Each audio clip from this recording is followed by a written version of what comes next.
네, 시민 여러분 안녕하십니까?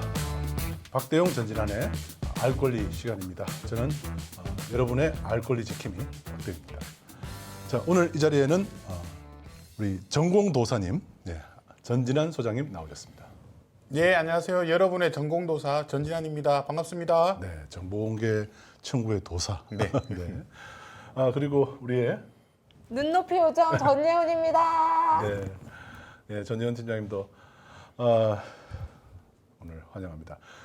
지난주에 저희가 이태원 참사 소식을 특별히 전해드리면서 지방자치단체에 대한 얘기를 지난주에 좀 하려고 했었잖아요. 네. 그래서 마침 그 참사를 한번 겪고 나니까 지방자치단체의 그 역할, 그리고 지방자치단체가 단체장이 어떤 사람이냐에 따라서 시민들의 생명이 왔다 갔다 할 수 있는 그만큼 중요한 곳이라는 것을 또 새삼 좀 깨닫게 됐어요. 그래서 오늘 저희가 이제 당초에 준비했던 지방자치단체에 대한 얘기를 하려다가 이태원 참사와 관련된 지방자치단체 얘기를 조금 앞부분에 좀 더 보완을 좀 했습니다. 예, 지방자치단체의 이제 큰 의무 중에 하나가 또 시민들의 안전입니다. 네. 그 생각해 보시면 걸어가실 때 보도블록이나 이런 게 튀어나와 있거나 이렇게 하면 걸어 넘어지기도 하고 또 여러 가지 뭐 난관이나 또 뭐 산 같은 데 보면 보행로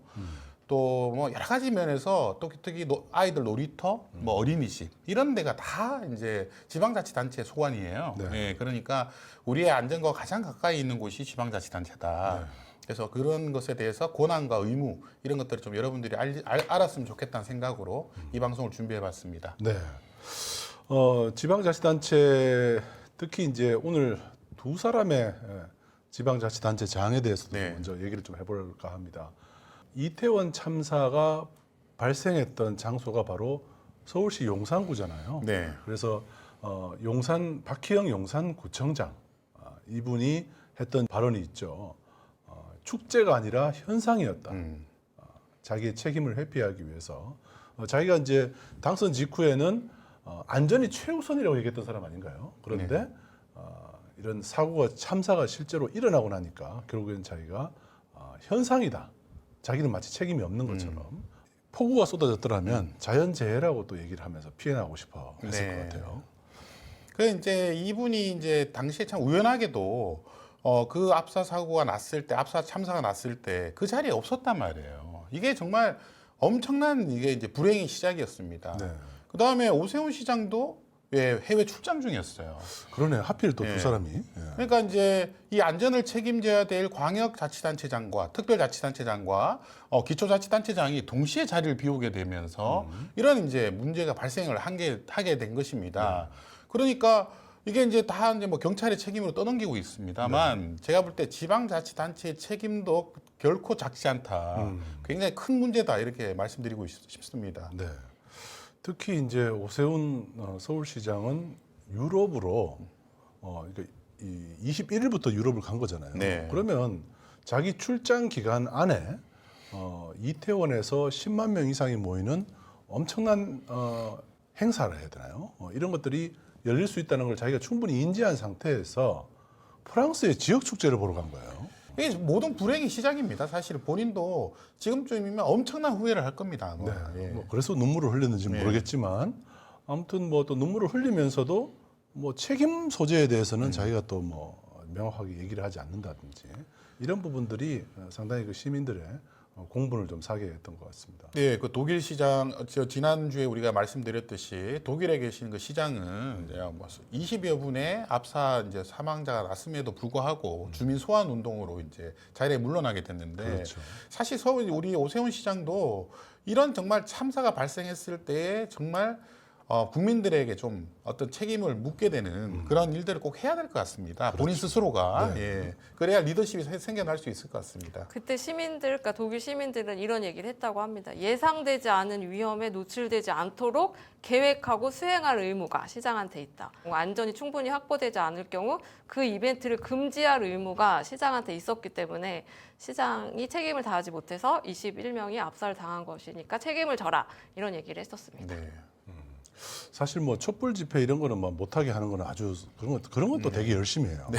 그런데 또 이런 그 이태원에서 열릴 수 있는 이 사람들이 이렇게 많이 모일 수 있는 것을 매년 2011년부터 본 사람이 네. 이거를 서울시장을 그때도 한번 했었고 당시에도 한번 했었고 지금 또 이제 두 번째 하는 사람인데 이거를 잘 모르고 있었다는 것이 정말 그 시장 자격이 있나 의심스럽습니다.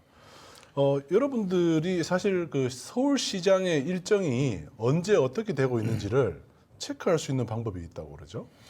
예, 이제 서울 정보 소통 광장이라고 하는 사이트가 있습니다. 네. 이게 이제 사실 전국에서 최초로 이제 서울시가 이제 만든 사이트인데요. 이제 사전 정보 공표만 전문적으로 올리는 그런 사이트입니다. 예, 그다음에 결제 문서 공개 이런 것들을 우리 이제 박원순 시장 때 이걸 이제 체계적으로 만들어 가지고 지금도 이제 오세훈 시장의 일정들이 다 공개되고 있습니다. 그래서 이제 출장 가는 날 10월 20일 날 보시면 이제 세 개의 이제 그 일정을 소화하고 해외로 아마 출국을 하신 거로 보입니다. 네. 그리고 21일부터는 또 일정이 없어요. 예, 당연히 이제 해외니까요. 네네. 예. 일정이 없다가 30일에 되어서야 이태원 참사가 일어나고 난 다음에 네. 30일이 되어서야 17시 40분에 이태원 사고 현장 방문이라고 이때부터 이제 일정이 기록이 됐네요. 예, 소잃고 외양간 고치기죠. 사실은 뭐 사건이 다 이제 마무리가 됐는데 그 이제 사고 현장을 방문한 것이 뭐 큰 의미가 있겠습니까? 네. 그러니까 대통령도 그렇고 이 시장도 그렇고 지금 다 사건이 끝나고 난 다음에 참사가 끝나고 난 다음에 이제 방문을 했단 말입니다. 네. 그래서 이 책임이 간단치 않아요, 사실은. 예, 그래서 그 우리 수많은 정말 생태 같은 젊은 목숨들이 좀 잃어가고 있을 때 그 자리에 있었어야 되죠. 예, 그것이 시장의 의무죠, 사실은. 네. 예. 여기 보니까요. 저녁 8시부터 30일 일요일 저녁 8시부터는 이태원 사고 관련 상황 점검 회의를 네. 충무 기밀실이라는 데서 했네요. 지하 3층. 여기는 이제 저도 예전에 한번 이제 서울시에 이제 회의를 하러 갔다가 한번 방문해 본 적이 있습니다. 아, 충무 기밀실을요? 네, 네. 이게 이제 기밀실이라고 하는 곳이 이제 주로 이제 뭐 하는 곳이냐면 네.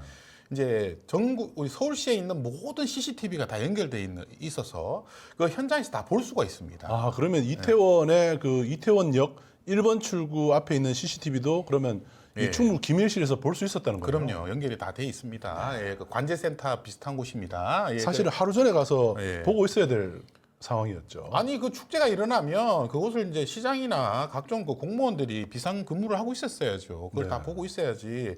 그것이 이제 혼란에 빠졌는지 아니 경찰에 112에 계속 신고했는데 경찰도 움직이지 않고 시에서도 지금 그 관제센터에 사람이 없었던 거 아닙니까? 사실은 네네. 몰랐던 거잖아요. 네. 그래서 그런 거를 인지하지 못했던 겁니다. 예. 근데 지금 여기 보시면 사고가 다 끝났는데 지금 거기 가가지고 이제 보고 있단 말이에요. 그러니까 이게 소일구 외양간 고치는 거죠. 예.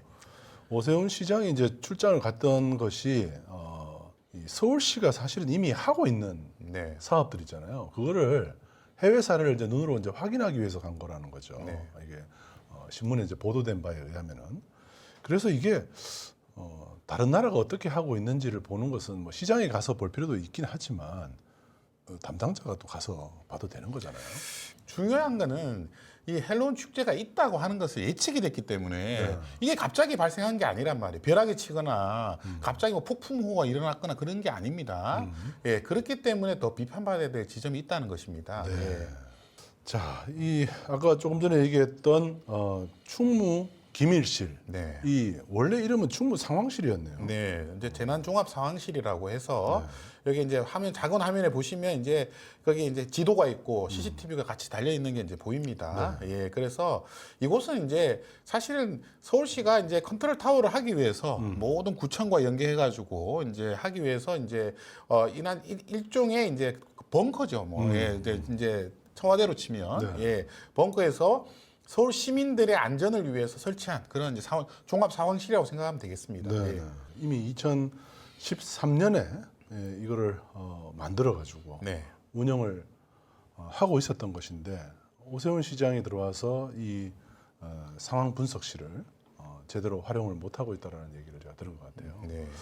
그래서 참 이거 사용을 제대로 못하는 건 어떻게 사용을 못하는 거예요? 이게 다 앉아서 그냥 있으면 보이는 건데 활용을 예. 안 한 거죠. 그러니까 이제 이곳을 이제 이렇게 생각하시면 됩니다. 이제 안전이라는 것은 사실 언제 발생할지 모르잖아요. 예. 그러다 보면 아무래도 좀 이제 유인력들이 남게 된단 말이에요. 평소에는 여기 앉아 있을 필요가 없잖아요. 예, 그러다 보면 사람들을 이곳에 배치해 놓고 있는 거하고 배치하지 않는 거하고는 이게 재난을 대처할 때 달라지거든요.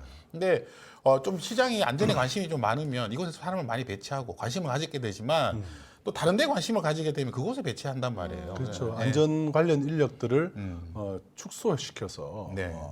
인력을 감축해서 사실은 이미 지난 9월에도 집회가 열리고 규탄하는 어떤 목소리들이 나오기도 했었어요. 예산을 많이 줄였습니다. 네. 예, 그래서 이게 결국은 공무원들은 이제 인력과 예산이거든요. 예, 그것들을 가지고 이제 시장의 정책을 평가하는 것입니다. 예, 그런 면에서 이번 기회로 많이 바뀌길 좀 바라겠습니다. 예. 자, 그리고 지금 보면은 재난안전 상황실 근무 일지가 비공개로 돼 있어요. 네. 이건 어떻게 된 건가요? 이건 이제 사실은 근무일지는 대부분 공개되는 문서입니다. 그러니까 다른 데도 보면 이제 공개가 다 돼 네, 있는데. 이게 이제 개인 이름 빼고는 다 공개를 하게 돼 있는데, 네. 이건 이제 사건이 발생하고 나서의 이제 일이기 때문에 지금 아마 좀 민감하기 때문에 비공개하고 있는 것 같습니다만, 네. 어쨌든 공개해야 될 그런 문서들입니다. 그러니까요. 네. 지금 보면 119 안전센터는 근무 일지를 공개하고 있거든요. 네. 그런데 공무원이 일을 했는데 재난안전 상황실 근무 일지가 비공개로 돼 있다는 것이 네. 이해가 잘 안 되네요. 그러니까 이제 어떤 사고만 발생하면요, 그동안 공개돼 있던 문서들을 다 비공개로 전환을 해요. 예, 세월호 그게- 때도 그랬나요? 그렇습니다. 세월호 때도 그랬고, 그게 이제 공무원들도 이곳이 자기의 직장이기 때문에 직장에 이제 뭐 감사도 받아야 되고, 뭐 수사도 받아야 되고, 이런 예측되잖아요. 네. 그러다 보니까 이제 또 언론에 보도될 것 같고, 이러니까 사람의 심리상 그럴 수밖에 없습니다, 사실은. 예. 공개돼 있던 걸 비공개한 건가요? 원래 비공개가 돼 있었어요. 제가 볼 때 생산할 때부터 비공개를 했던 것 같습니다. 예. 그것도 문제네요. 예. 그러면 재난안전 상황실 근무 일지는 공개될 경우에 이 문제가 될 소지가 있기 때문에 비공개한 거 아닌가 생각이 예, 들어요. 그럴 가능성이 높죠. 이게 예. 만약에 국가 보안 시설이나 만약에 이제 이걸 뭐 예를 들면 북한에서 이걸 보면 문제가 된다든지 뭐 이런 거라면 모르겠는데 재난안전 상황실 근무 일지는 오히려 국민들에게 더 보여주고 더 열심히 당신들의 안전을 잘 지켜주고 있습니다. 당신들이 국민들이 세금을 내주신 만큼 국민들의 안전을 잘 지키고 여러분들이 편안하게 잠자리에 들 수 있고 편안하게 길을 다닐 수 있도록 지켜주고 있다라고 오히려 자랑을 해야 될 거 아닌가 싶은데요. 네, 그렇습니다. 참 이해가 안 되네요. 네. 아마 상당히 빈약하게 되기 때문에 보여줄 경우에 시장의 안전에 문제가 생기기 때문에 그런 게 아닌가 그런 생각마저 듭니다. 부당한 방법으로 낭비되는 예산을 막아서 도움이 필요한 곳에 제대로 가치 있게 쓰도록 하겠습니다. 오세훈 시장이 재임하면서 서울시 안전 예산이 무려 6%나 삭감이 됐다는 것도 이번 기회에 다시 또 문제가 제기되고 있습니다. 근데 희한하게도요, 시장이 뭔가 깎은 예산에서 문제가 발생해요. 예, 그게 참 행정이라는 게 신기해요. 예, 복지를 깎잖아요. 네. 그러면 꼭 보면 이상하게 돌아가시는 분들이 축소되죠. 생기고, 네.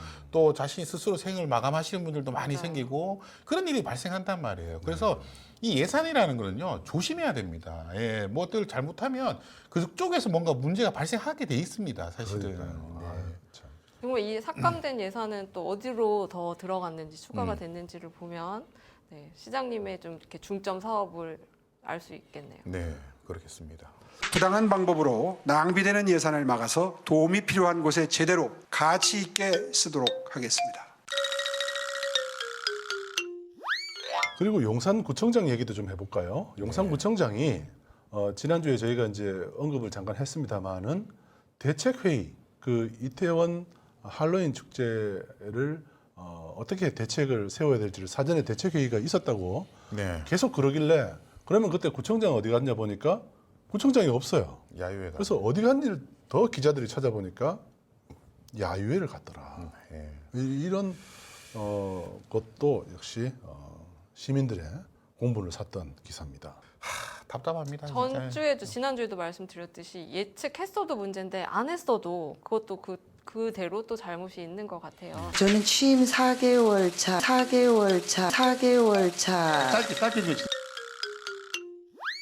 김진태 강원도지사가 또 최근에 크게 또 회자가 되고 있어요. 이분은 사실은 이렇게 이 설화를 많이 겪었잖아요. 네. 말을 상당히 좀 상식 밖의 말들을 많이 해서 국회의원 시절에는 그것 때문에 많이 이제 사람들이 입방아에 오르내렸는데 이번에는 레고랜드 때문에 갑자기 유명해졌습니다. 레고랜드라고 하는 이제 그 춘천에 있는 이제 일종의 이제 그 유일학 시설인데 이곳에 이제 그 여러 가지 이제 빚을 이렇게 이 사업을 유치하면서 이제 여러 가지 이제 빚을 졌거든요. 근데 이제 아니 이분이 갑자기 돈을 못 갚겠다고 지금 얘기를 한 거예요. 그래서 지금 이분의 지금 말 한마디로 각종 채권 시장이 지금 난리가 난 겁니다. 예. 채권이라는 것이 사실은 사람들이 투자할 때 가장 안정적인 자산이라고 얘기들 많이 하잖아요. 예, 그래서 이제 제일 안전한 건 국가채고요. 국가채고, 그 다음에 이제 지방자치단체에서 발행하는 것이고, 그 다음에 대기업에서 발행하는 회사채. 것이죠. 예. 근데 지방자치단체는 사실 국가잖아요. 예, 매년 예산을 받고 있고, 그걸 믿고 그 보증을 믿고 돈을 빌려준 사람들한테 못 갚겠다. 이런 얘기를 하면 다음에는요, 그 채권 시장이 무너져 버려요. 신뢰가 깨진단 말이에요. 신뢰가 깨진 거죠. 예. 그렇게 되면서 이분으로 인해 가지고 지금 중소기업들 그다음에 건설사들 지금 도산 우려가 지금 제기되고 있어요. 예. 그래서 돈을 지금 채권을 팔아야 되는데 그래야 돈을 이제 차입을 할 수 있잖아요. 돈을 지금 구할 데가 없어지고 있습니다. 이게 지금 제가 볼 때 지금 제2의 IMF가 터지는 거 아닌가 하는. 신차 구입 할부도 안 된다고 하더라고요. 네. 신용등급 1등급이어도 안 된다고. 와, 이게 지금 점차 심각해지고 아니, 있습니다. 이게 말의 그 도지사의 말이라는 게 얼마나 중요하다는 것을 깨닫게 되고 이것으로 지금 우리나라 신뢰도가 팍팍 떨어지고 있단 말입니다. 근데 본인은 모르시는 것 같아요. 이 심각성을. 좀 미안. 좀 미안돼. 많이도 아니고. 좀 미안하면 안 되죠. 지금 얼마나 많은 회사에 이제 종사하시는 노동자들과 그 주주들과 이런 분들이 엄청난 지금 손해를 껴안게 돼 있지 않습니까? 사실은. 그러고 보니까 이분도 검사 출신이네요. 네. 올해 안에 채무 상환한다고 써 있는데 상환을 해도 그 어려움이 계속 그 유지되는 상환하는 건 건가요? 중요한 게 아니에요. 상환할 필요도 없어요, 사실은. 예, 그 사업을 하는데 상환을 왜 빨리 합니까? 그게 중요한 게 아니라 이 지방자치단체가 보증한 것은 책임을 진다고 하는 신뢰. 믿음을 신뢰를 줘야 되는 것인데 그 신뢰를 깼단 말이에요. 아 언제든지 부도날 수 있구나라고 하는 생각을 줬기 때문에 거기에 문제가 있는 겁니다. 그리고 강원도가 돈이 없던 것도 아니잖아요. 이거 소위 말해 고위부도낸 거예요. 예, 이게 지금 문제가 심각하단 말입니다. 민주당에서는 레고랜드 사태에 대해서 이게 지방의회 의결도 없이 결정을 한 것에 대해서 직권남용이나 배임을 의심하고 있다는 그런 기사도 나오고. 아, 이게 명백한 배임행위죠. 예, 그래서 강원도의 신뢰를 흔들었잖아요. 예, 그래서 앞으로 강원도하고 사업할 회사들이 하겠습니까? 예, 그래서 강원도한테 공사를 해줬는데 돈을 받을 수 있을까? 이런 의심하지 않을까요? 만약에 다음에 다시 민주당이나 이런 데로 지방자치단체가 바뀌면 그때는 보증해주나? 이런 생각이 든단 말입니다. 참 이 레고랜드 그러니까 이 김진태 지사가 자기가 지사가 당선되기 전에는 레고랜드를 빨리 추진하라고 전임 최문순 지사를 다그쳤던 사람이란 말이에요. 그래놓고는 자기가 하고 나니까 나는 모르겠다. 예. 이렇게 돼가지고 오히려 이 저희가 의심스럽다라는 그런 의심을 좀 받고 있는 상황. 제가 볼 때는 최문순 지사의 어떤 이제 그 전 이제 행적을 좀 이제 까발리고 싶었던 것 같아요. 이게 사고를 쳐도 너무 크게 친 겁니다 지금. 좀 미안하죠. 강원도로서는 정말 이제 할 만큼 할 수 있는 것은 지금 다 하고 있습니다. 유서. 좀 미안하게 됐고요. 정말 많은 사람들이 자기 생계가 걸려 있고 거기에 회사에 종사하는 사람들의 많은 가족들이 있어요. 예, 아무리 다른 정당이 믿다고 하더라도 이런 발언들을 하시면 안 됩니다. 예. 뭐 이런 그 레고랜드 문제도 그렇고 또 이태원 또 참사로 인해서 지방자치단체가 우리 삶에 얼마나 큰 영향을 미치는지를 또 이번 기회에 또 새삼 또 깨닫게 되는 것 같습니다. 특히 이제 우리 헌법에 보면은 지방자치단체에 대한 규정이 있네요. 네. 이게 사실 이 헌법이라고 하는 것이 우리가 지금 1988년에 만들어지고 2022년까지 지금 개정이 안 되고 있습니다. 네. 근데 당시에는요, 헌법을 만들 때는 지방자치단체가 없었어요. 아, 그러네요, 진짜. 옛날에는 지방자치단체가 대부분 대통령이 임명하는 임명직들이었습니다. 네. 예, 그래서 그냥 이게 별로 중요하지 않았어요. 그리고 이름도요. 보시면 지방자치단체라고 하잖아요. 지방자치단체. 예, 이 지방자치단체라는 말은요. 마치 임의단체 같은 느낌들. 시민단체 같은 느낌. 네, 시민단체. 네.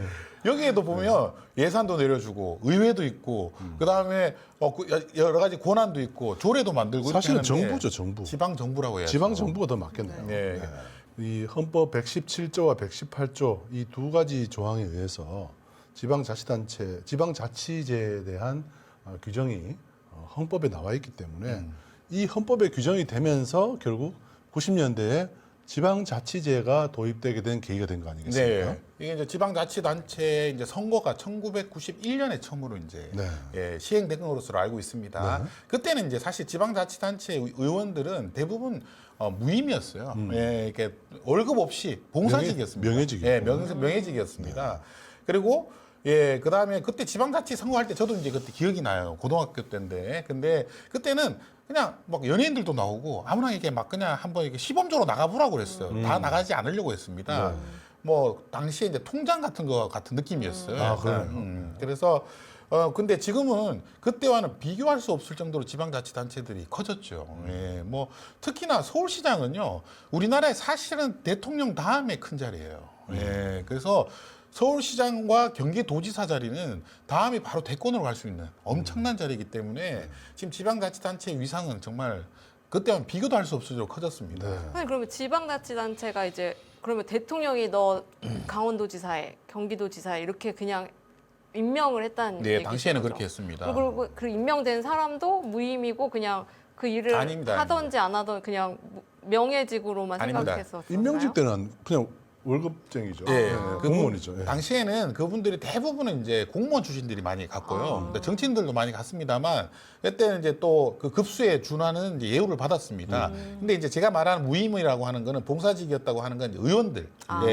시의원들, 구의원들은 그때 당시에 대부분 월급이 없었습니다. 예. 실제로 이제 지방자치법 제2조에 보니까 헌법에 보면은 이제 지방 자치단체의 종류는 법률로 정한다. 네. 117조에 나와 있다 보니까 지방자치법 제2조에 지방자치단체의 종류라고 딱 규정이 돼 있네요. 네. 거기 보니까 지방자치단체는 두 가지 종류를 구분하는데 특별시, 광역시, 특별자치시, 도, 그다음에 특별자치도 네. 이렇게 나눠져 있고 시군구로 이렇게 두 가지 종류로 나눈다 이렇게 되어 네. 있네요. 실제로 시의원 중에서 안동시의원을 사례 중에 보니까 무려 9번이나 연속으로 당선되신 분도 있어요. 예, 저도 놀랐습니다만 예, 9번을 이제 이분이 무려 이제 하게 됐는데 1991년부터 이제 하시게 된 것 같습니다. 예, 그래서 연속으로 당선이 되셨어요. 처음부터 계속 지금까지. 그리고 또 이분은 대단한 게 무소속으로 7번이나 되셨어요. 예, 정말 엄청난 진짜 내부의 어떤 실력자이신 것 같아요. 예, 그래가지고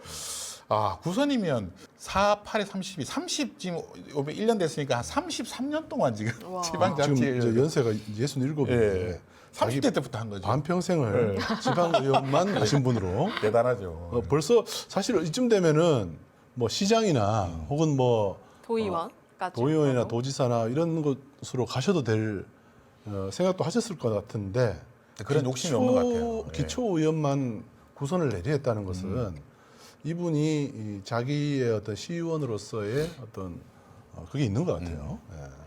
아무튼 뭐 이런 그 분이 있을 정도로 시의원으로서도 이렇게 소신을 지켜가면서 하시는 분도 있다.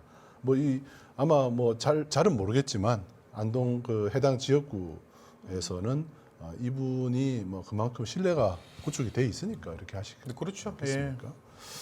자, 그리고 우리가 지방자치 중에서 특히 빼놓을 수 없는 게 바로 정보공개 조례 아니겠습니까? 네.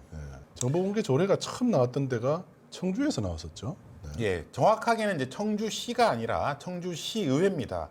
의회. 네, 그 사진에 계신 오른쪽에 계신 분이 최초로 이제 제안을 하신 거예요. 이분이 제안자군요. 네, 이분이 이제 일본에 가셨다가 이제 이 정보공개 제도를 보고 본인이 시장을 한번 해보셔야 되겠다. 그래서 이렇게 생각을 해가지고 이 정보공개 조례라는 거 하는 것을 시의회에다가 이제 던진 겁니다.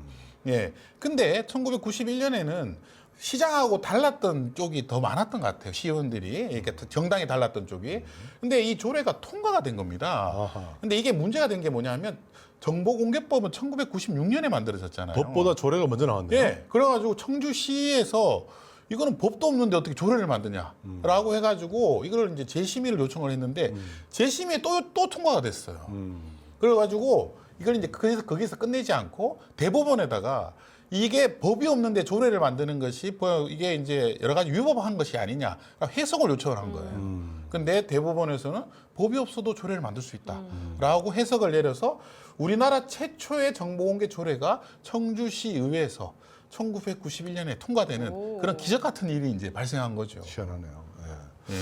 아무튼 그 청주시의회가 이런 결정을 함으로써 대한민국에서 정보공개 법이 또 생기고 또 정보공개 제도가 일반 국민들도 알 권리를 획득할 수 있는 가장 구체적인 수단이 되었기 때문에 사실은 헌법상의 국민주권이라는 것을 매우 구체적으로 실현할 수 있는 그런 토대가 좀 마련된 것 같습니다. 이게 이제 지방자치단체가 이제 국가를 이제 개혁하게 되는 그런 첫 시도가 된 거죠. 네, 이게 이제 지방자치단체의 첫 성과예요, 사실은. 우리나라가 정보공개법을 통과시킨 게 우연한 게 아닙니다. 왜냐하면 당시만 해도 정보공개법은 아시아에서는 이게 만들어지지 못하는 법이라고 생각했어요. 왜냐하면 당시만 해도 시민들이 뭔데 우리한테 정보공개 청구를 하냐, 자기들은 민원을 해야지 이런 생각을 하고 있었단 말입니다. 그래서 근데 이 사례를 이제 가지고 이제 1992년에 대통령 선거에서 김영삼 후보가 정보공개법을 만들겠다고 이제 공약을 한 거예요. 그래서 이 법이 1996년에 기적같이 법으로 만들어지게 되는 계기가 됩니다. 양반의 도시인데 네. 되게 선구자적인 역할을 하셨네요. 그래서 이게 전 세계에서 13번째 아시아 최초입니다. 청주 시민들은 알고 아시아 계신가요? 아니 아까 일본에서 이 제도를 가져왔다 했는데 예. 일본도 법은 없었나 봐요. 법이 없었어요. 예, 조례로 만들어져 있었습니다. 예, 그래가지고 아시아 최초로 법이 만들어진 거예요. 그래서 우리나라가요 정보공개법에 정말 엄청난 이제 이게 사실은 모범 사례가 된 겁니다.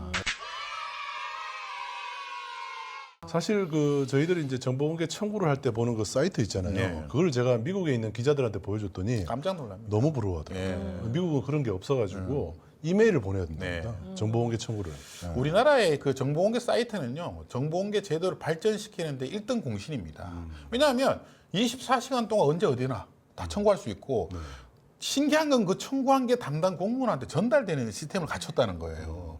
이게 정말 우리나라 행정체계의 기적 같은 일인데, 생각해 보시면 제가 정보공개 청구한 거를 우리 전예원 팀장님이 받아본다는 겁니다. 네. 근데 어떤 나라에도 그런 시스템을 가지고 있는 나라가 없어요. 우리나라 지방자치단체 중에서 정보공개 제도를 가장 잘 정착시키고 운영하는 곳이 바로 서울시 아니겠습니까? 아이러니하게도 서울시가 이제 정보공개를 제일 못했었어요, 옛날에는. 예, 근데 워낙 이제 서울시라는 데가 이제 시민단체가 많잖아요. 네. 그 다음에 언론들도 많고, 그러다 보니까 이제 정보공개 청구가 상대적으로 많아지게 된 것이죠. 그러면서 분쟁도 생기고, 소송도 걸리고, 그러면서 이제 시민운동을 했던 우리 박원순 시장이 이제 시장이 되면서 이 정보공개 제도를 혁신적으로 바꾸게 됩니다. 거기서 이제 저도 이제 그때 동참을 했었는데 그 첫 번째 성과물이 정보소통 광장이라는 것입니다. 이게 뭐 하는 거냐? 정보공개 청구로 그동안 공개했던 것을 미리 다 공개하자라고 해서 이 시스템을 만든 거예요. 예, 그래서 그리고 결제 문서를 이제 공개하려고 그때 박근혜 정부에서 이제 그때 발표를 했었는데 서울시는 국장급 원래 공개하기로 돼 있었거든요. 근데 서울시는 과장급 결제 문서까지 다 공개를 하자. 이렇게 이제 결의를 해가지고 이 시스템에 다 올리게 된 것입니다. 당시에 이 시스템을 보고 다른 지방자치단체에서요 난리가 났었어요. 하지 말라고. 아니요. 그러면 서울시 문서를 다 볼 수 있는 거예요, 공무원들이. 그래서 벤치마킹을 할 수 있는 거예요. 벤치마킹을 네, 하겠다고. 그래서 이때 이걸 가장 많이 이용한 사람들이 타 지방자치단체 공무원이에요. 그렇겠네요, 진짜. 맞아요. 왜냐하면 이게 다 업무를 참조해야 되잖아요. 근데 서울시 걸 참조할 수 있는 거예요. 얼마나 편하겠습니까? 예, 그래서 서울시는 문서를 이렇게 기한을 이렇게 만드는구나 이렇게 해서 쭉 참고적인 사례가 됐던 것입니다. 예. 다른 지방자치단체들이 이런 것들 이제 벤치마킹을 많이 하고 있다고 말씀하셨는데 아까 과장급 이상 계속 이제 정보를 결제 문서를 공개한다 그랬잖아요. 네. 무조건 일괄적으로 이렇게 다 그 진행이 잘 될 수 이상. 있을까요? 이게 어떻게? 이게 이제 정보공개 제도라는 게 사실 이제 판례들은 많이 구축이 됐습니다만 어쨌든 그 기관장의 의지가 굉장히 중요합니다. 예, 이게 정보공개 제도가 공개율이 높은 곳은 기관장들이 공개 의지가 높아요. 근데 당시에 박원순 시장은 뭐라고 얘기를 했냐면 공개돼서 문제가 되는 것은 시장이 책임진다. 하지만 비공개해가지고 문제가 되는 것은 직원들한테 책임을 묻겠다. 이렇게 거꾸로 얘기를 했어요. 상당히 중요한 얘기네요. 그걸 이제 네거티브 방식의 정보공개 제도라고 그랬습니다. 예, 그래서 저도 그 얘기 듣고 깜짝 놀랐어요. 그래가지고 그동안 비공개로 관리하던 것 중에 공개로 전환할 수 있는 걸 다 검토해라 라고 얘기해가지고 서울시가 비약적으로 정보공개 제도가 발전하게 되는 계기가 됩니다. 그리고 그것들을 정보 소통 광장에 올리도록 한 것이죠. 예, 그래서 시민들의 알 권리를 우리가 끝까지 충족을 시켜주자 이렇게 얘기를 했던 것입니다. 비공개에서 문제가 되면은 담당자가 책임을 지게 하는 제도가 네. 있다는 것 자체가 그런 말이 있었다는 것 자체가 참 놀랍습니다. 왜냐하면 공무원들은 최대한 비공개하려고 그러거든요. 네, 안 근데 보여주려고. 네. 이제 제가 이제 참여연대 정보공개 사업단이라는 곳에 이제 입사를 하게 됐는데 네. 정보공개법이 시행되던 1998년 1월 1일 날부터 박원순 시장이 그때 참여연대 사무처장이었거든요. 정보공개 사업단을 만들려고 지시한 분입니다. 그리고 정보공개 청구의 중요성을 미리 예전부터 알고 계셨던 거예요. 예, 그래서 이제 시민단체들이 정보공개 청구를 이용해가지고 업무 추진비 뭐 이런 모든 그동안 베일에 쌓여있던 그 정보들을 공개하자 이런 운동을 제안했고 그것으로 제가 이제 평생 동안 제 직업이 된 것입니다. 정보 공개 청구라는 말이 지금은 익숙하지만 이 말이 없을 때도 있었던 거잖아요. 예, 그래서 불과 그걸 20년 민원이라고 전만 해도. 합니다. 예, 네. 여러분들 민원이란 말이 뭐냐면 부탁할 게 있다 이런 뜻입니다. 그쵸. 예, 그래서 백성들의 뭐 바라는 바가 민원 아닌가요? 그래서 공무원들이 외부의 일반 시민들이 오시면 뭐라고 표현을 하냐면 민원인이 왔다 그러고요. 예, 근데 이 민원인은 참 굴욕적인 말이에요. 사실은 관 주도 때 할 때 만든 그 이름이고요. 정보공개 청구는 청구인이잖아요. 일단 청구인이 글자가 한자가 작아요. 피청구인에 비해서. 그리고 청구할 게 있다고 하면 받을 게 있다는 뜻 아닙니까? 그래서 세금을 낸 사람이 받을 것이 있다. 이런 뜻으로 만든 제도이기 때문에 훨씬 더 강력한 그런 법이라고 할 수 있겠습니다. 정보 공개를 청구해도 된다라는 인식이 없었을 때인데 이제 이런 거를 만드신 거는 진짜 좀 이제 생각하면 좀 신기하네요. 네. 그러니까 이름 자체가 정보공개 민원이 아니고 정보공개 청구가 됐다는 것이 상당히 중요한 의미다. 네. 네, 새삼 또 깨닫게 됩니다. 서울시도 이제 뭐 모범 사례가 되고 있지만 광역 중에서는 서울시, 그다음에 기초자치단체 중에서는 또 어떤 곳이 있을까요? 제가 이제 그동안 눈여겨본 곳이 이제 청주, 충주, 수원 이런 곳인데 제가 또 이게 잘 보고 있는 데가 전주시예요. 전북 네. 전주시 네. 말이죠. 제가 이제 정보공개 평가위원을 몇 년 동안 했었거든요. 네네. 근데 전주시가 항상 1등을 했어요. 예, 보면 어떤 점에서 그렇게 잘하고 있어요? 이제 보시면 이제 조직 인사, 시정 백서, 용역 결과, 정책 실명제, 계약 정보 공개 이런 것들을 촘촘하게 공개하고 있습니다. 용역 결과 같은 것도 네. 계약 정보 이런 것도 따로 이렇게 근데 물론 대부분 하잖아요, 이렇게. 네. 근데 제가 이게 왜 감동스럽냐면 네네. 제가 예전에 다 이거 공개 운동을 했던 것입니다. 그때만 해도 아무도 공개하지 않았었어요. 청구를 해야지 보여줄까 말까 했던. 그때도 소송도 하고 심판도 하고 싸우기도 하고 그런데 이런 정보들을 체계적으로 사전 정보 공표에다가 다 공개해 놓고 있단 말입니다. 여기 위에도 보시면 화면에도 보시면 전주시 민간 전문가 위촉 현황이라고 적혀 있잖아요. 제가 이거 화면을 열어봤더니 전주시의 민간 전문가 위촉되신 분들의 소속하고 이름이 다 나와요. 우리가 지난 우리 방송에서 비공개됐었죠. 공개가 안 돼가지고 막 저희가 되게 막 웃고 네. 그랬잖아요. 근데 다 공개하고 있단 말이에요. 이런 게 바로 열린 행정이죠. 희한하게도요. 이걸 잘 못하는 지방자치단체는 계속 안 됩니다. 예, 점수가 계속 낮은 점수가 나오고 업데이트가 안 되고 그런 잘 되는 시는 뭐 상을 받나요? 그렇습니다. 행정안전부에서 여기 이제 모범하는 곳에는 이제 대통령상이나 또 이제 우리 공무원들한테 표창을 하게 돼 있습니다. 예. 그 지금의 서울시는 어떤가요, 선생님? 지금은 이제 박원순 시장 때보다는 정보공개 제도가 이제 활성화돼 있지 않습니다. 그리고 정보공개 평가에서도 S 등급에서 A 등급으로 좀 떨어졌습니다. 사실은 그래서 그런 게 좀 우려스럽고요. 하지만 뭐 서울시는 워낙 이제 시스템이 잘 갖춰져 있어가지고 정보 소통 광장이 있잖아요. 지금도 저희가 확인할 수 있잖아요. 그래서 뭐 앞으로 더 잘할 거라고 보고 있습니다. 네. 전주시처럼 다른 지자체들도 이런 모범 사례를 잘 벤치마킹 했으면 좋겠습니다. 네. 그리고 지방의회에서 이제 조례라는 걸 만드는데 법제처가 선정한 조례 가장 그 우수한 조례들을 선정을 했다는데요. 어떤 것들이 있었나요? 그 이제 법이라고 하는 건 우리나라 전체에다 미치는 이제 제도입니다. 근데 조례는 그 지방자치단체에만 이제 영향을 미치기 때문에 이제 생각보다 더 작고 예산이 적게 들지만 효과가 있는 게 더 많단 말입니다. 예, 그래서 요즘 최고로 많은 게 뭐냐면 뭐 한부모 가족들 있잖아요. 네. 예, 이런 아이들은 이제 엄마가 이제 나 아버지가 일하러 가면 혼자 있어야 되잖아요. 초등학교 1학년 뭐 유치원생이면 이런 걸 이제 지원하는 조례라든지 또 보행자들이 예를 들면 시골길 같은 데는요 보통 보행자의 도로가 별로 없어요. 예, 찾길에 그 옆에 다닌단 말이에요. 인도가 따로 예, 없죠. 그래서 사고가 많이 난단 말이에요. 근데 네. 조례 하나를 만들면 그곳을 만들 수가 있어요, 사실은. 그리고 그걸 관리하게 됩니다. 조례를 만들면 예산을 넣어야 되잖아요.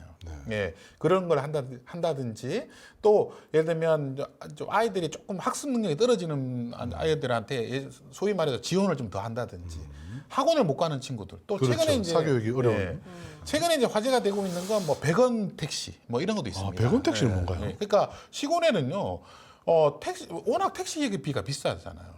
비싸죠. 왜냐하면 서울 같은 데는 뭐 여기서 역으로 가지만 이 군 같은 데는요 거리가 너무 넓어요. 특히 철원 같은 데는요 군의 끝과 끝이 너무 넓습니다. 그리고 이 읍내하고 시골이 너무 넓단 말이에요. 네. 예, 그래서 이분 버스를 타려면 하루 종일 타고 가야 되는 경우도 그리고 있고. 배차 간격도 너무 예, 길고. 그런 곳에 몇 살 이상 이제 어르신들한테는 택시를 지원하는 겁니다. 아하. 그래서 어르신들은 상징적으로 100원이나 1000원만 내고 나머지는 이제 군에서 돈을 지원하게 되는 그런 이제 매칭 사업을 하게 되는 것입니다. 아주 훌륭하네요. 예. 네. 자, 이 지방의회에서 조례를 만들 수 있다는 것은 어떻게 보면 지방자치단체라는 실제로 우리 지방에 사는 유권자들이 자기들을 대의할 수 있는 사람을 통해서 규칙을 만들고 법을 만들어낼 수 있다라는 것도 상당히 그 긍정적인 면이기도 한데 실제로 지방의회가 운영되는 것들을 보면 상당히 부작용들도 좀 있잖아요. 네. 여러분들 뭐 어떤 제도를 만들어 놓으면 좋은 점만 있는 건 아닙니다. 그렇죠. 그래서 예, 주로 이제 시의원들이 많이 이제 문제가 되고 있는데 이분들이 그 뭘 배우기 위해서 이제 세미나 해외를 가거나 좀 이렇게 출장을 가시면 되는데 주로 이제 외유성으로 많이 가고 그런 일들이 많아요. 그래서 얼마 전에도 서울시 의회가 이제 행정감사가 코앞인데 이제 자꾸 관광 세미나 같은 걸 이제 만들어 가지고 간단 말이에요. 이런 거 보면 이제 시민들의 비판의 대상이 되고 있는 거죠. 그리고 또 용인시장 같은 경우는 아예 이 사람은 저도 이게 참 처음 알은 사실인데 민선 1기부터 6기까지 아까 9번 그 시의원이 되신 분도 있다 그랬지만 용인시장 자리는 그냥 자리에 앉기만 하면은 쇠고랑을 차게 되는 이게 참 웃지 못할 사안이에요. 하기 싫을 것 같아요. 네, 아니 하기 싫은 게 아니죠. 너무나 좋은 자리고 유혹이 너무 많기 때문에 이런 일이 발생하는 거죠. 용인시를 가보시면 알겠지만 용인시는 산이 많은 도시입니다. 근데 산 위에 집이 너무 많아요. 그게 뭐냐면 용도 변경을 해준 거거든요. 난개발. 예, 난개발. 이런데 용도 변경을 하면 그 산을 보유하고 있는 사람이거나 이런 사람들은 대박이 난단 말이에요. 그래서 그 허가에 대한 대가를 치르지 않겠습니까? 그러면서 여러 가지 문제가 발생하는 겁니다. 그래서 지방자치단체장들의 권한이 너무 센 거예요. 지금 그래서 이게 문제가 되고 있습니다. 예. 또 예천군 의원의 사례네요. 네, 이게 이제 제일 우리나라를 시끄럽게 만들었던 이제 사건이죠. 네, 예. 저도 기억납니다. 예, 이제 미국에 가서 이제 접대부 있는 술집을 데려다 달라.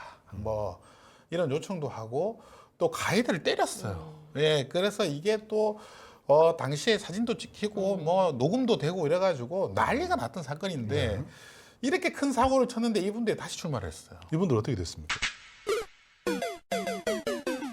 참 지방자치단체라는 데가 네. 이런 사건 사고가 너무 많은 곳입니다, 사실은. 시민들이 할 일이 너무 많아요. 정보 공개도 청구해야 되고 이런 분들이 다시 나오는지 안 나오는지도 지켜봐야 되고. 아까 말씀하신 대로 외유성 그 관광 연수, 외유성 연수를 갔다 와서 외유성으로 놀러 갔다 오면은 연수 보고서라는 걸 쓸 수가 있겠습니까? 예, 그래서 부실해질 수밖에 없고 기존에 갔다 왔던 보고서를 뺏길 수밖에 없어요. 예, 저는 이제 해외여행 가면 꼭 이제 글을 써서 언론사에 보내는데 이게 사실은 연수를 제대로 받고 오면요, 그 뿌듯한 마음에 보고서가 잘 써질 수밖에 없습니다. 그렇죠. 해외 좋은 걸 봤는데 너무나 적용하고 싶지 않겠어요, 사실은. 근데 우리나라 지방 의원들의 그 역량이 그 정도 안 되는 거죠. 네. 네. 제가 한번 그 뭐 취재했던 마침 이제 이 얘기가 나와서 갑자기 기억이 나는데 해외 연수를 가겠다는 거예요. 지방 의회에서. 그래서 그때 제보를 받았던 게 제가 이제 정보공개 청구를 해서 확인했던 그 연수 계획표가 있잖아요. 연수 계획표에는 방문지들이 다 해외 선진지 시찰이에요. 네, 방문지들이 네, 놀겠다는 거죠. 네, 어디 이제 실제로 구체적으로 방문한다는 계획들이 나와 있는데 제가 그 여행사를 알아냈어요. 네. 그래서 여행사에 직접 찾아가서 그 여행사가 직접 그 작성한 그 지방 의원들의 해외 일정들을 입수를 해서 그걸 딱 비교를 해보니까 여행사는 전혀 달라요. 전부 다 어디 관광지들 놀러 다니는 거. 시간대별로. 네네. 놀러 다니는 걸로 꽉 채워져 있더라고요. 그래서 이게 얼마나 다른지를 한번 비교해서 보도했다가 그 연수 일정이 취소가 됐던 그런 사례가 있었습니다. 그리고 그 지방 의원들의 그 보면은 겸직을 하는 경우도 종종 있잖아요. 근데 이제 이게 이해 상충이 되는 문제들도 많아요. 네, 뭐 예를 들면 건설사 사장님이 의원이 되셔가지고 건설교통위원회에 들어오신다든지 이게 자기가 전문가라고 얘기하는 거죠. 네. 전문가인데 중요한 것은 또 뭡니까? 네, 자신의 건설과 관계되는 일을 할 수도 있잖아요.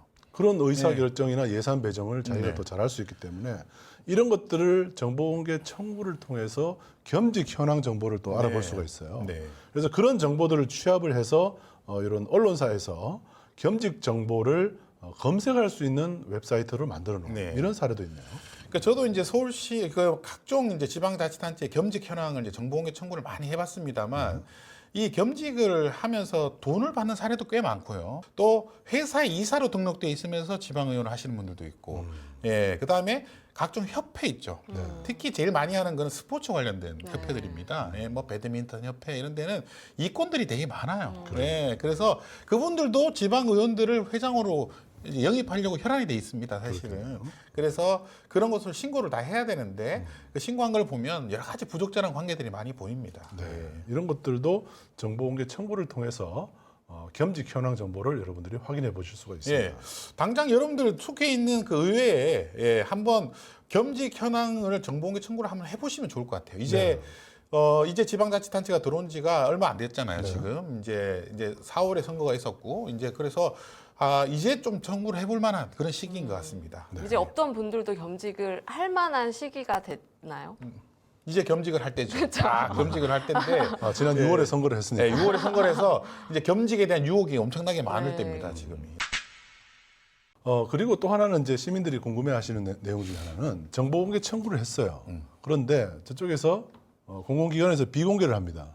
비공개를 하고 또 끝까지 정보를 당연히 공개해야 될 정보들을 공개하지 않는 경우도 있거든요.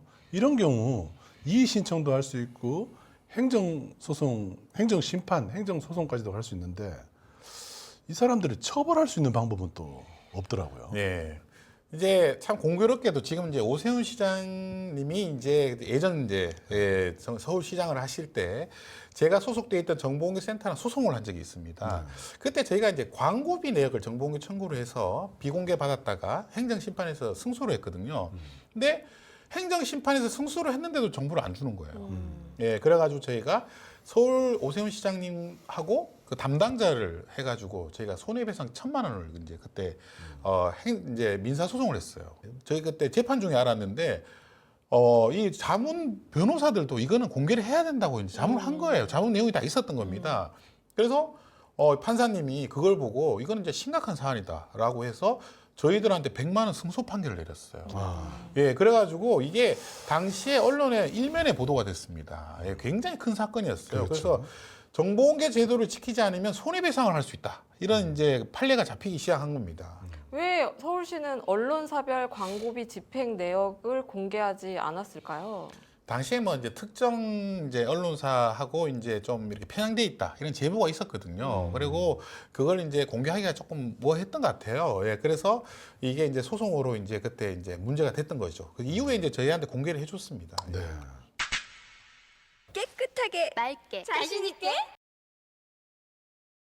그리고 사실 이제 공무원이 이제 자치단체 자체가 뭐 공개를 안 하려고 하는 경우도 있지만 공무원 개인이 나쁜 마음을 먹고 아예 공개를 안 하면서 버티는 뭐 그런 경우도 또 있을 텐데 그런 경우는 공무원들에게 또 역시 제재를 좀 가할 수 있을까요? 예. 이게 이제 인천 시민단체 분들인데 이분들이 이제 너무 정보공개 청구를 많이 하니까 공무원들이 정보공개 청구 금지를 내린 거예요. 그러니까 쉽게 말해가지고 정보공개 청구로 당신들 거는 안 받는다고. 그럴 수 예, 있어요? 안 되죠. 왜냐하면 악의적이죠. 예, 그래서 담당자 여기 이제 청구하셨던 분들이 저를 찾아왔어요. 예, 그래서 세상에 정보공개 청구를 금지하는 것도 있습니까? 그래가지고 네. 제가 그런 건 없는데요. 그랬더니 이분들이 저희 사례를 보고 소송을 건 거예요. 예, 그래가지고 이게 이제 한 건당 10만 원씩 해가지고 이제 총 400만 원을 이제 아하. 예, 배상하게 된 그런 이제 좀 사건이 있었습니다. 상당히 중요한 사례네요. 네. 이 판례들은 사실은 다른 판례로도 다른 그 사례에도 많이 적용이 될 수 있는 인용될 수 있는 그런 사례 같습니다. 자, 지방자치단체의 정보공개 청구를 통해서 여러분들이 확인할 수 있는 정보들은 대체로 우리 삶에 직접적인 그 영향을 미치는 그런 정보들이 생활 밀착형 정보들이 되게 많을 것 같아요. 제가 이제 가장 이제 정보공개 센터를 만들었을 때 많이 했던 것이 제 가까이 있는 것들 있잖아요. 옛날에 제 제일 기억이 나는 게 후쿠시마 사태가 터졌을 때 저희 우리나라가 가장 많이 수입하는 게 일본산 명태였거든요. 근데 이게 일본산 명태에서 세슘이 검출이 됐단 말이에요. 근데 시민들은 이제 그걸 안 먹기 시작했어요. 예. 근데 수입은 똑같이 됐거든요. 어디서 먹었을까? 생각해 보시면 쉽잖아요. 예. 급식입니다. 급식. 예. 그래서 교육청이나 또 구청이나 이런 곳에 어린이집에 급식표 같은 걸 저희가 정보공개 청구하고 또 유치원 같은데 급식표를 정보공개 청구해가지고 공개하는 운동도 했었고요. 뭐 이런 것들을 이제 많이 했었고요. 어쨌든 지방자치단체는 가장 우리와 안전과 복지에 가까이 있는 곳이다. 예, 그런 인식들을 가지시고 좀 가까이 있는 지방자치단체에 관심을 가지고 정보공개 청구를 좀 하셨으면 좋겠습니다. 뭐 이제 지방자치단체의 역할의 또 중요성이라는 이야기로 조금 이제 전환이 이동이 해가게 됐는데 제가 2011년에 한번 그 구미에서 4대강 사업을 하다가 취수구가 망가져가지고 구미 지역 일대가 한 5일 정도 수돗물이 단수가 된 적이 있었어요. 그때 보통 수돗물이 단수가 되면 식수 문제가 이제 심각할 거라 생각하는데 사람들은 식수 문제보다는 그때 생활용수, 특히 화장실, 변기 사용 우리 대부분 이제 수세식이다 보니까 아파트에 물이 안 내려가는 거예요. 그것 때문에 씻지를 못하고 화장실 사용 못하는 것 때문에 사람들이 큰 고통을 겪었던 적이 있었어요.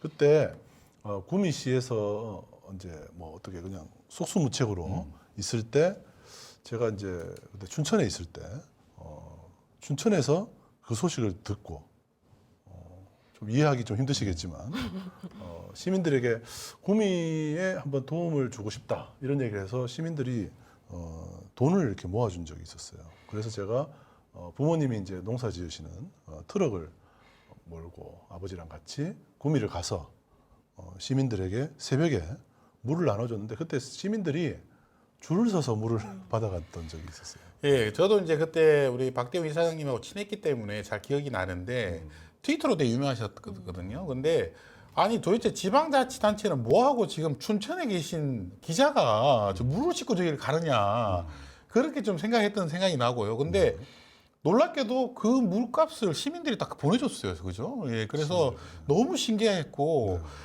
저는 그런 생각을 했습니다. 저게 지방자치단체 공무원들이 할 역할인데 지금 뭐 하고 있는 건가? 예, 그런 생각이 좀 그때 들더라고요. 구미시장이 저한테 문자가 오고 전화가 왔는데 고맙다고 연락이 왔었어요. 고맙다고 하면 안 되지. 부끄러워야죠. 예. 그분이 이제 그 구미시장의 남모신데 그분이 어떤 분이냐면 이제 박정희 대통령에 대해서 반인 반신이라고 이렇게 되게 치켜 세우던 그런 분이에요. 그런데 그분이 저한테 전화 문자가 와서 고맙다 그러면서 그때 그 동사무소를 가면 구미시는 당시 어떻게 했냐면 동사무소를 찾아가면은 이 2리터짜리 생수 한 통을 나눠주던 시책을 하고 있었어요. 물이 안 나오니까.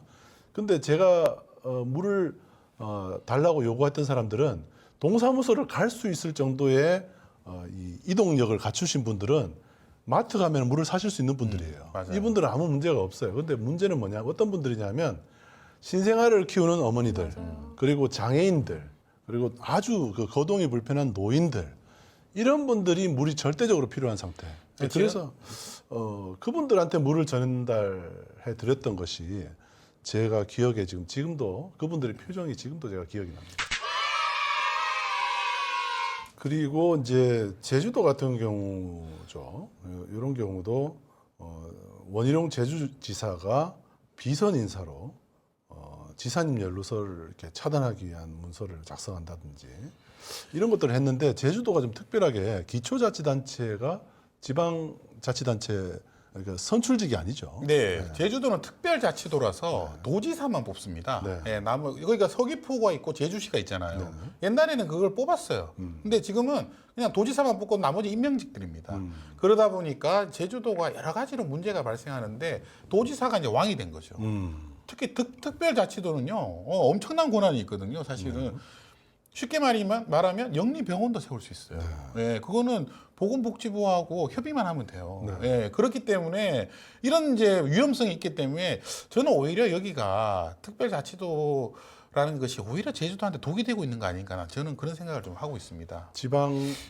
자치단체, 지방자치제는 결국 지역민들이 직접 그 자신들을 대표하는 사람들을 선출할 때 투표를 통해서 그 권력을 실제로 행사할 수 있는 거잖아요. 참여하고 행사하고. 그런데 제주시와 서귀포시를 제주지사가 임명하는 방식으로 운영하다 보니까 어찌 보면 제주특별자치도에 의해서 사실은 제주시와 서귀포시는 지방자치를 할 수 있는 기회를 잃어버리고 있는 그런 상태였던 것 같습니다. 오늘 이제 이렇게 지방자치단체에 대해서 이제 우리가 이야기를 한 것은 지방자치단체야말로 우리 삶에 직접적인 영향을 미치는 각종 제도와 정책 그리고 예산을 집행하는 곳이기 때문입니다. 지방자치단체에 대한 우리 알 권리를 지켜나가는 것 역시 우리 삶을 평화롭고 안전하게 지킬 수 있는 길이 아닌가 싶어 오늘 특별히 지방자치단체 그리고 알 권리 그리고 얼마 전에 있었던 이태원 참사를 즈음한 이야기들도 함께 해봤습니다. 자, 오늘도 아주 유익한 시간이 되었고요. 저희들은 또 다음 시간에 또 여러분들이 또 궁금해하시는 정보들을 가지고 다시 만나뵐 것을 약속드립니다. 시민 여러분 끝까지 시청해 주셔서 감사드립니다. 안녕히 계십시오.